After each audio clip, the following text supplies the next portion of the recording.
ETF index mutual funds నేర్చుకుని stock మార్కెట్లో రాణించాలనుకుంటున్నారా? వెంటనే ఈ నెంబర్కి కాల్ చేయండి.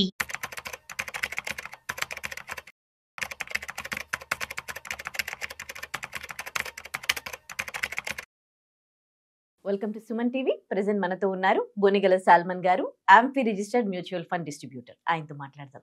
నమస్తే sir, welcome to our studio. నమస్తే అమ్మా ఉదయ. సార్, ఇప్పుడు ఒక పర్సన్ ఒక 50,000 సంపాదిస్తున్నాడు అనుకోండి, ఒక 50 లక్షల్లో ఇల్లు కొనాలనుకుంటే ఎలా చేస్తే సాధ్యమవుతుంది? మంచి క్వశ్చన్ అడిగావమ్మా ఉదయ. ఇప్పుడు చూడండి, నెలకి 50,000 వస్తుంది. ఇప్పుడు హైదరాబాద్లో మోస్ట్లీ గేటెడ్ కమ్యూనిటీలో 1 crore అబౌవ్ ఉంటాయి. స్టాండ్ అలోన్ ఒక 50 నుంచి 60 లక్షలు వచ్చే అవకాశం ఉంది. అయితే డిస్టిక్ హెడ్ క్వార్టర్స్లో అయితే మీకు 50 లక్షలకే కంఫర్టబుల్గా ఇల్లు కొనుక్కునే అవకాశం ఉంటుంది. ఇప్పుడు చూడండి, జనరల్గా ప్రజలు చేసేది ఏమిటంటే 50 లక్షలు హౌస్ అనుకోండి, ఒక 10 lakhs డౌన్ పేమెంట్ చేస్తారు, 40 lakhs లోన్ తీసుకుంటారు. ఫస్ట్ ఏం చేస్తారంటే జనరల్గా పీపుల్ చేసేది 10 lakhs డౌన్ పేమెంట్ చేస్తారు, 40 lakhs లోన్ తీసుకుంటారు. 40 lakhs గాను ఒక 20 years ఈఎంఐ పెట్టుకుంటే సుమారుగా సపోజ్ 8.5% అంటే రేట్ ఆఫ్ వడ్డీ ఇంట్రెస్ట్ రేట్స్ ఆర్బీఐని బట్టి మనకి తగ్గుతూ ఉంటాయి, పెరుగుతూ ఉంటాయి. సపోజ్ 8.5 అనుకోండి, అనుకుంటే 40 లక్షలకు గాను 35,000 సుమారుగా పడుతుంది మంత్లీ 20 years. అంటే వాళ్ళు 40 లక్షలు లోన్ తీసుకుంటే 20 yearsలో 83 లక్షలు కడతారు, 43 లక్షలు ఎక్స్ట్రా కడతారు. అయితే అతనికి వచ్చేది 50,000 కదమ్మా. 35,000 ఈఎంఐ అయిపోతే 15,000లోనే లైఫ్ లీడ్ చేయాలి. అవును. పండగలు వచ్చినా లేదంటే పండగలకి బట్టలు కొనుక్కోవటం కానీ, ఏదైనా ఫంక్షన్స్ వచ్చినా, పిల్లల ఫంక్షన్స్, స్కూల్ ఫీజులు, వీటిలన్నిటికీ ఇబ్బందులు అయ్యి అప్పుల్లోకి వెళ్ళే అవకాశం ఉంటుంది. అవును. దీనికి సొల్యూషన్ ఏమిటంటే, మనం సొల్యూషన్ ఏమిస్తున్నామంటే ఇదొక ఇది అంటే ఇక 20 ఏళ్ల పాటు ఇతను అప్పుల్లో కూరుకుంటాడు, వెంటనే ఇన్వెస్ట్మెంట్ లేకుండా ఇల్లు తీసుకుంటే. దీనికి మనం ఏం సొల్యూషన్ ఇస్తున్నామంటే, ఇప్పుడు మీరు 25 ఏళ్ళు కావచ్చు, 30 ఏళ్ళు కావచ్చు, మీరు ఒక 6 years పోస్ట్ పోన్ చేసుకోండి. అంటే మీ యొక్క వెంటనే ఇల్లు తీసుకుంటే మీకు ఆనందం వస్తుంది, గౌరవం దక్కుతుంది, మంచిదే. ఇల్లు విలువ కూడా పెరుగుతుంది 20 ఏళ్ళ తర్వాత, మంచిదే. కానీ తర్వాత ఏమిటంటే మీకు ప్రతి అవసరానికి కూడా అప్పు చేయాల్సి ఉంటుంది, అప్పులో వెళ్ళిపోవాల్సి ఉంటుంది. వెకేషన్స్కి వెళ్ళాలన్నా, పిల్లలకి మంచిగా చదివించాలన్నా. దీనికి సొల్యూషన్ మనం ఏం చెప్తున్నామంటే, మీరు అసెట్ బిల్డ్ చేసుకోండి.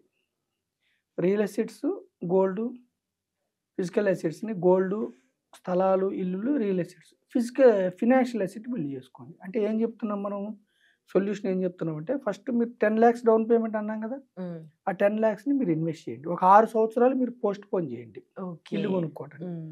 10 లక్షలని మీరు 10 years 6 years ఇన్వెస్ట్ చేయండి. 12% అంటే ఏంటి, 12% వచ్చే ఇన్స్ట్రుమెంట్స్లో ఫినాన్షియల్ ఇన్వెస్ట్మెంట్ చేస్తే మీరు 6 సంవత్సరాల తర్వాత ఈ 10 లక్షలు వచ్చి 20 లక్షలు అవుతుంది. తర్వాత ఏం చెప్తున్నాం మనము, ఈ రోజే 2025లోనే ఇల్లు కొనుక్కుంటే 35,000 ఈఎంఐ పడుతుందని చెప్పాం మనం. మనం ఏం చెప్తున్నామంటే వీళ్ళని, ఈ ఎవరైతే వ్యక్తికి మనం సలహా ఇస్తున్నామో, మన ఎపిసోడ్ చూసే వ్యక్తులకి ఒక 10,000 మీకు రెంట్ డిస్ట్రిక్ట్ హెడ్ క్వార్టర్స్లో, మీరు 35,000 ఈఎంఐ ఇక్కడ కడుతున్నారు కదా, ఈ రోజే తీసుకుంటే, తీసుకోకుండా 6 సంవత్సరాలు ఆగమన్నాం కదా. సో ఆ 35,000 మీరు ఈఎంఐ కడుతున్నారు అనుకుని, మీరు 10,000 రెంట్ అయితే కట్టాలి కదా 6 సంవత్సరాలు, 10,000 రెంట్ కట్టుకోండి, మిగతా 25,000 ఇన్వెస్ట్మెంట్ చేయండి ఈక్విటీస్లో, లేదా డైవర్సిఫైడ్ ఈక్విటీ మ్యూచువల్ ఫండ్స్లో, index funds, what ever it may be. అంటే ఎకానమీలో మీరు ఇన్వెస్ట్ చేయండి, భారతదేశ ఎకానమీలో చేస్తే 12% రిటర్న్ మీరు అజ్యూమ్ చేస్తే 25,000 లెక్కన మీరు 6 సంవత్సరాలు ఇన్వెస్ట్ చేయండి. అప్పుడు మీకు ఏమవుతుందంటే 12% వస్తే సుమారుగా 26 lakhs అవుతుంది. మీరు 10 లక్షలు ఒకటేసారి కట్టిన అమౌంట్ ఏమో 20 లక్షలు అవుతుంది 6 సంవత్సరాల తర్వాత. నెలకి 25,000 ఇన్వెస్ట్ చేసింది 6 సంవత్సరాల తర్వాత 26 లక్షలు అవుతుంది. 6 సంవత్సరాల తర్వాత ఏమైందంటే మీకు ఫైనాన్షియల్గా ఒక 46 లక్షలు మీ దగ్గర ఉంటుంది. 6 years అంటే 2031లో ఇల్లు తీసుకోండి.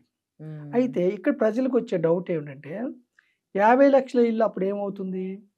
పెరుగుతుంది. కరెక్ట్. జనరల్గా 5% పెరుగుతుంది. ఏది మన భారతదేశంలో 5 to 6% ఇంటి రేట్లు ఇన్ఫ్లేషన్ పెరుగుతుంది. అంటే 50 లక్షలకి 3 లక్షలు ప్రతి సంవత్సరం పెరుగుతుంది. 6 సంవత్సరాలు కానీ 18 లక్షలు పెరుగుతుంది. అంటే 50 లక్షల ఇల్లు అప్పుడు ఎంత అవుతుంది? 68 లక్షలు అవుతుంది. ఓకేనమ్మా. సో ఈ 68 లక్షల్లో మనం ఏం చెప్తున్నామంటే మీ దగ్గర ఆల్రెడీ 46 లక్షలు ఫైనాన్షియల్ అసెట్ మీరు బిల్డ్ చేశారు 12% రిటర్న్తో. అజ్యూమ్ 12%. ఈ 46 లక్షలని మొత్తం కట్టమని చెప్పట్లేదు. మళ్ళీ 10 lakhs కట్టండి. 68 లక్షలు 10 lakhs కట్టండి. ఓకేనమ్మా. అప్పుడు ఇంకా 58 లక్షలు మీరు లోన్ తీసుకోండి.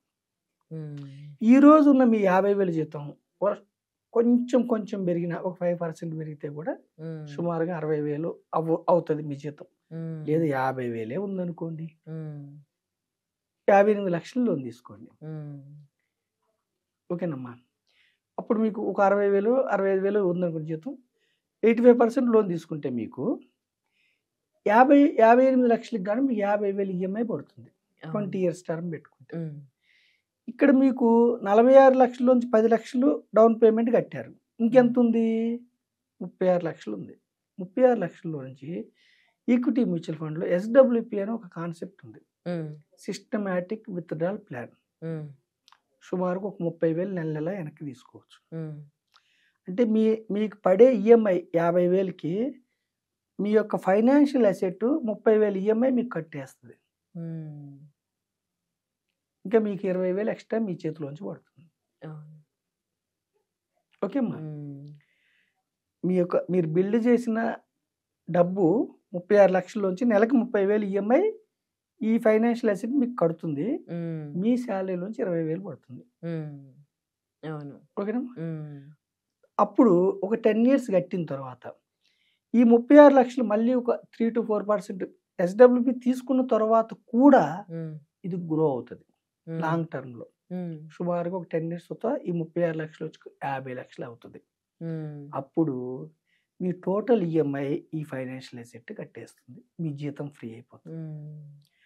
ఫస్ట్ 10 years లో మీరు ఫస్టే ఫైనాన్షియల్ అసెట్ బిల్డ్ చేయకుండా కొంటే జీవితాంతం మీరు 35,000 కడుతూ ఉంటారు, మీకు ఇబ్బందులు ఎదురవుతాయి. అదే మీరు 6 సంవత్సరాలు పోస్ట్ పోన్ చేసిన తర్వాత ఒక ఫైనాన్షియల్ అసెట్ బిల్డ్ చేసిన తర్వాత మీరు కొనుక్కుంటే మీ ఈఎంఐలో 60% ఈఎంఐ ఈ ఫైనాన్షియల్ అసెట్ కట్టేస్తుంది. 10 years తర్వాత ఈ ఫైనాన్షియల్ అసెట్ ఇంకా బిల్డ్ అవుతుంది, మొత్తం ఈఎంఐ కట్టేస్తుంది. సో మనం ప్రజలకి ఏం చెప్తున్నామంటే ఫైనాన్షియల్ అసెట్ బిల్డ్ చేసుకున్న తర్వాత ఇల్లు కొనుక్కోండి. ఫైనాన్షియల్ అసెట్ అంటే కంటికి కనపడదు. ఈక్విటీస్, స్టాక్స్ కావచ్చు, బాండ్స్ కావచ్చు, ఎఫ్డి కావచ్చు. ఎఫ్డి బాండ్స్లో ఏమిటంటే రేట్ ఆఫ్ ఇంట్రెస్ట్ తక్కువ వస్తుంది. అక్కడ మీరు సంస్థలకు అప్పులు ఇస్తారు. ఎఫ్డి అంటేనేమో డిపాజిట్, బాండ్స్ ఏమో కంపెనీలకు అప్పులు ఇస్తారు, వడ్డీ మాత్రమే వస్తుంది. ఈక్విటీస్ అంటేనే మీరు కంపెనీస్లో ఓనర్స్. కంపెనీస్లో ఓనర్స్కి రిస్క్ ఉంటుంది, సమ్ టైమ్స్ నెగిటివ్ రిటర్న్స్ వస్తాయి. కానీ 12% అజ్యూమ్ ఎందుకు చెప్తున్నామంటే హిస్టారికల్గా సెన్సెక్స్లో నిఫ్టీలో ఒక 12 to 13% వచ్చాయి. గత 40 ఏళ్ళ నుంచి 45 ఏళ్ళ సెన్సెక్స్లో నిఫ్టీలో కూడా 30 years నుంచి కూడా 12 to 14% వచ్చాయి. కాబట్టి 12 to 14% రిస్క్ తీసుకుని 12 to 13% వచ్చే ఇన్వెస్ట్మెంట్స్లో, ఫినాన్షియల్ ఇన్స్ట్రుమెంట్స్లో మీరు ఇన్వెస్ట్ చేస్తే ఒక 6 years తర్వాత మీకు ఈఎంఐ ఈ ఫినాన్షియల్ ఇన్స్ట్రుమెంట్ పే చేస్తుంది. మీరు జీవితం మొత్తం సాఫీగా వెళ్ళిపోతుంది. ప్లస్ మీ జీతంలో ఇంకా మీరు తక్కువ 20,000 కడుతున్నారు కాబట్టి ఈ ఫినాన్షియల్ అసెట్ 30,000 ఈఎంఐ కడుతుంది, మీరు 20 కడుతున్నారు కాబట్టి ఎక్స్ట్రా మళ్ళీ మీరు మీ యొక్క జీతంలోంచి మళ్ళీ ఇన్వెస్ట్మెంట్లోకి కొంత డబ్బుని పంపించవచ్చు. ఫినాన్షియల్ అసెట్ బిల్డ్ అవుతూ ఉంటుంది. ఫినాన్షియల్ అసెట్ ఏంటంటే ఎప్పుడు కూడా ఆర్థిక పరమైన అసెట్ ఏమిటంటే మీ జేబులోకి డబ్బును తెచ్చిపెట్టాలి. అందుకే మన పెద్దవాళ్ళు ఏం చేస్తారు, ఇల్లులు కొంటారు ఎక్కువ. ఎందుకు? రెంట్ ఇన్కమ్ ఎప్పుడు రావాలి. మన చేతిలోకి డబ్బు వస్తే దాన్ని అసెట్ అంటారు, మన చేతిలోకి వెళ్ళిపోతే లయబిలిటీ అంటారు. అంటే లయబిలిటీస్ తక్కువ పెట్టుకోవాలి, అసెట్స్ ఎక్కువ పెట్టుకోవాలి. అంటే మనకి ఎప్పుడు ఊటబావి నీరు ఎలా వస్తుందో మన జేబులోకి డబ్బు వస్తూ ఉంది. డబ్బే డబ్బును సమకూర్చాలి. సో అందుకే మనం ఏం చెప్తున్నామంటే 50,000 జీతము, 55,000 జీతం, 45,000 జీతం ఉన్నా పర్వాలేదు. ఇల్లు కొనాలని ఎమోషన్తో వెంటనే ఆర్థికపరమైన అసెట్ లేకుండా వెంటనే మీరు డౌన్ పేమెంట్ 10%, 15% పెట్టారంటే లోన్స్ వస్తాయి. కానీ లోన్స్ వస్తున్నాయి కదా అని వెంటనే మీరు ఈఎంఐ ఊబిలోకి వెళ్లకుండా ఒక 5 ఇయర్స్, ఒక 7 ఇయర్స్, 6 ఇయర్స్ ఒక ఫైనాన్షియల్ అసెట్ బిల్డ్ చేసుకున్నాక, అది ఈక్విటీస్ కావచ్చు, ఈక్విటీ మ్యూచువల్ ఫండ్స్ కావచ్చు, ఒక ప్లానింగ్తో మీరు వెళ్తే ఒక 50 లక్షలు అసెట్ బిల్డ్ చేసుకున్నాక మీరు రియల్ అసెట్స్, ఫిజికల్ అసెట్స్ తీసుకుంటే రియల్ అసెట్స్ ఉంటాయి, ఫినాన్షియల్ అసెట్స్ ఉంటాయి, జీవితం మొత్తం స్మూత్గా వెళ్తుంది. సో మనం ప్రజలకు ఇచ్చే అవేర్నెస్ ఏమిటంటే post phone for 6 years, okay, build financial asset. Financial assets నుంచి ప్యాసివ్ ఇన్కమ్ జనరేట్ చేసుకోండి. మీ జీతం నుంచి మళ్ళీ ఫినాన్షియల్ అసెట్ బిల్డ్ చేసుకోండి. జీవితం మొత్తం స్మూత్గా ఉండండి. 25 ఏళ్ళప్పుడు అంటే ఒక 31, 32 ఇయర్స్ వరకు ఆగండి. 30 ఇయర్స్ వాళ్ళైతే ఒక 6 ఇయర్స్, 36 ఇయర్స్. ఇది మీ ఫ్యామిలీకి, భార్యకి లేదా తల్లిదండ్రులకి ఎక్స్ప్లెయిన్ చేసి ఫైనాన్షియల్ అసెట్ బిల్డ్ చేసుకునే క్రమంలో వాళ్ళకి క్లియర్గా అర్థమయ్యేలాగా చెప్తే అప్పుడు మీరు మీ ఇంట్లో ఉన్న గోల్డ్ని అవసరాలకి తాకట్టు పెట్టుకునే పని లేదు. వెకేషన్స్కి వెళ్ళాలంటే అప్పులు చేయాల్సిన పని లేదు. ఫంక్షన్స్ చేయాలంటే క్రెడిట్ కార్డ్స్ యూజ్ చేసే పని లేదు. మీ యొక్క ఫినాన్షియల్ అసెట్ మీరు సరైనగా ఇన్వెస్ట్ చేస్తే మీ ఫినాన్షియల్ అసెట్ మీకు బెస్ట్ ఫ్రెండ్. బెస్ట్ ఫ్రెండ్ అంటే ఎవరు? ఆపదలో డబ్బు ఇచ్చేవాడు బెస్ట్ ఫ్రెండ్. అదే మీరు సరిగా ఇన్వెస్ట్మెంట్ చేయకపోతే, మీకు ఇన్వెస్ట్ చేయకుండా వచ్చిన దానికంటే ఎక్కువ ఖర్చు చేస్తే మీకు ఎనిమీ అవుతుంది డబ్బు. చక్కగా ఇన్వెస్ట్ చేస్తే మీకు బెస్ట్ ఫ్రెండ్ అవుతుంది. ఈ విధంగా మీ ఇల్లు కొనుక్కొని సుఖంగా ఉండమని నేను మీ ద్వారా ప్రజలు చెప్తాను. చాలా మంచి సలహా ఇచ్చారండి. Thank you so much. Thank you అమ్మా.